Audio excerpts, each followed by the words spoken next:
સુરતમાં Shri Ganpati Shankar Ichharam Majumdar public charitable trust સંચાલિત ચાલા ગલી યુવક મંડળ 143મું રક્તદાન શિબિરનું આયોજન કરાયું છે।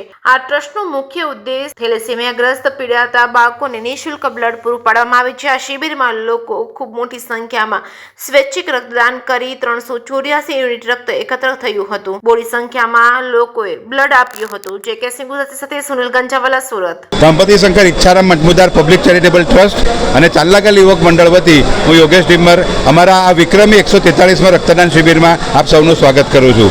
આખા દેશમાં એવી કોઈ સંસ્થા નથી કે એક જ બેનર અમારું ચાલા ગલી યુવક મંડળ અને એક જ વિસ્તાર ગોપીપુરામાં સતત 35 વર્ષથી અવિરતપણે એક પણ ગેપ પાડ્યા વિના આવા રક્તદાન શિબિર કરેલા હોય તેવી આખા દેશમાં બીજી કોઈ સંસ્થા નથી।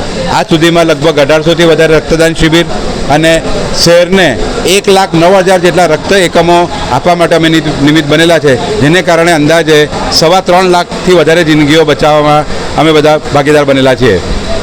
અને આ આપણી કાયમી સંસ્થા છે, જેમાં થેલેસેમિયા મેજરથી પીડિત બાળકોને નિયમિત રીતે અને સંપૂર્ણપણે નિઃશુલ્ક એટલે કે મફત રક્તદાન ટ્રાન્સફ્યુઝન થતું હોય તેવી ભારતની આ એકમાત્ર સંસ્થા છે।